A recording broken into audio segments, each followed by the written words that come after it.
Plant breeding का next lecture है wide hybridization and pre breeding, दूरस्थ संकरण और पूर्व प्रजनन।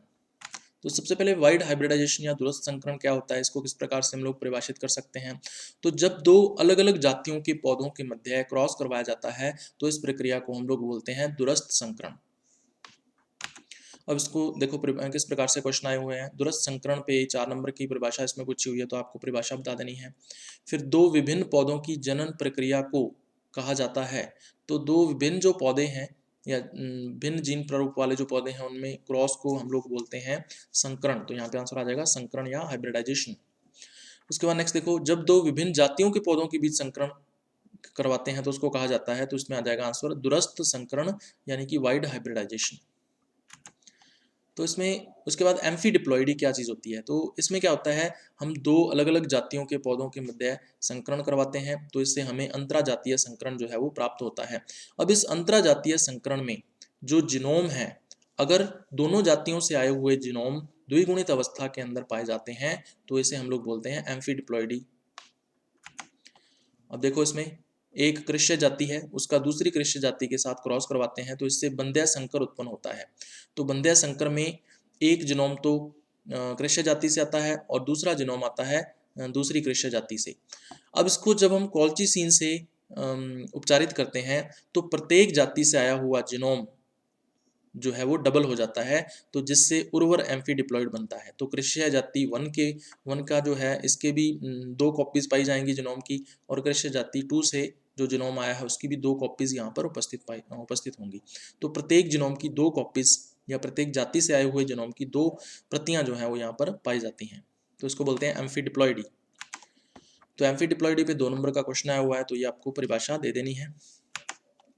उसके बाद ट्रिटिकेल की बात करते हैं। इसको मैनमेड व्हीट या मानव निर्मित गेहूं के नाम से भी जाना जाता है।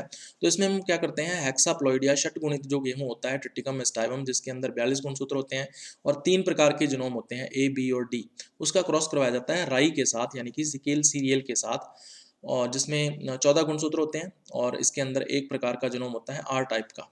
तो जब हम इसका क्रॉस करवाते हैं तो हमें ट्रिटिकेल मिलता है जो कि ऑक्टाप्लॉइड या अष्ट गुणित होता है, जिसमें 56 गुणसूत्र होते हैं और इसमें 4 प्रकार के जीनोम होते हैं ए, बी, डी और आर। अब इस पे क्वेश्चन देखो किस तरह से आया हुआ है। ट्रिटिकेल प्रथम मानव निर्मित धान्य है, बिल्कुल सही बात है, तो इसमें आंसर आ जाएगा ट्रू। ट्रिटिकेल है सबसे पहला मानव निर्मित अनाज, नेचुरली प्राकृतिक रूप से विकसित अनाज नहीं है, हेक्साप्लॉइड प्रजाति नहीं है, तो इसमें आंसर फर्स्ट आ जाएगा, मानव निर्मित अनाज है, तो प्रथम इसमें आंसर आ जाएगा फर्स्ट। उसके बाद देखो ट्रिटिकेल निम्न में से कौन से संकरण का प्रतिष्ठित उदाहरण है, तो इसमें आंसर में आ जाएगा इंटरस्पेसिफिक हाइब्रिडाइजेशन यानी कि अंतर जातीय जो संकरण है उसका ये उदाहरण है, तो आंसर आ जाएगा फर्स्ट। उसके बाद नेक्स्ट देखो, द्विगुणित व चतुर्गुणित के संकरण से स्वलिंग गुणित बनते हैं। तो ये ट्रिप्लॉइड्स की बात कर रहा है, त्रिगुणित की बात कर रहा है। तो द्विगुणित और चतुर्गुणित का जब हम क्रॉस करवाते हैं तो षटगुणित बनते हैं, ना कि त्रिगुणित, तो आंसर आ जाएगा फॉल्स उसमें। उसके बाद इसमें देखो चतुर्गुणित एवं द्विगुणित के मध्य संकरण द्वारा बनते हैं, तो यहाँ पे आंसर आ जाएगा षटगुणित। षटगुणित जो है वो चतुर्गुणित और द्विगुणित के मध्य संकरण से बनते हैं, तो षटगुणित आंसर आ जाएगा यहाँ पे। उसके बाद ब्रिजिंग जाति या ब्रिजिंग स्पीसीज क्या होती है। तो मान लीजिए हमारे पास 2 जातियां हैं जिनके बीच में हम लोग प्रत्यक्ष संकरण नहीं करवा सकते, क्योंकि प्रत्यक्ष संकरण करवाना बहुत ही कठिन है या असंभव है। तो इस अवस्था के अंदर हम क्या करते हैं, फिर एक तीसरी जाति का उपयोग करते हैं जो इन दोनों जातियों के निकट होती है। तो इस तीसरी जाति के उपयोग से हम लोग इन दोनों जातियों के मध्य संकरण करवा सकते हैं। कैसे करवाते हैं वो हम लोग देखेंगे। तो ऐसी तीसरी जाति को ब्रिजिंग जाति कहा जाता है, जो कि एक ब्रिज की तरह काम करती है इन दोनों जातियों के बीच में। तो आप देख सकते हो जंगली जाति का कृष्य जाति से प्रत्यक्ष क्रॉस नहीं हो सकता, फिर हम ब्रिजिंग जाति का उपयोग करते हैं। ये ब्रिजिंग जाति इस जंगली जाति के भी निकट है और ये ब्रिजिंग जाति इस कृष्य जाति के भी निकट है। तो ब्रिजिंग जाति का जंगली जाति से आसानी से क्रॉस हो जाता है, तो संकर पौधा बन जाता है। अब इस संकर पौधे का क्रॉस हम लोग कृष्य जाति से आसानी से करवा सकते हैं, और जो हमें फाइनल जो संकर पौधा हमें चाहिए वो प्राप्त हो जाता है। उसके बाद नेक्स्ट हम लोग करेंगे प्री ब्रीडिंग या पूर्व प्रजनन। तो पादप प्रजनक जो है जब भी वर्ण करता है तो निकृष्ट पौधों को त्याग देता है और उत्कृष्ट पौधों का ही वर्ण करता है।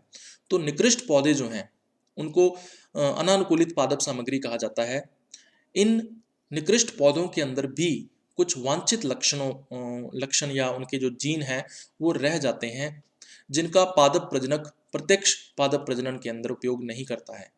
तो पूर्व प्रजनन के अंदर हम क्या करते हैं, इन वांछित लक्षणों या जीनों की पहचान करते हैं और फिर इनको मध्यवर्ती पादप सामग्री के अंदर स्थानांतरित किया जाता है और फिर इस मध्यवर्ती पादप सामग्री से पादप प्रजनक के द्वारा इनका उपयोग किया जाता है ताकि किसानों के लिए नई पादप किस्में जो है वो विकसित की जा सकें। तो ये है पूर्व प्रजनन या प्री ब्रीडिंग। अब देखो क्वेश्चन किस तरह से आया हुआ है, प्री ब्रीडिंग की उपयोगिता की संक्षिप्त विवेचना कीजिए। 4 नंबर में क्वेश्चन है, तो ये आपको डिस्क्राइब कर देना है।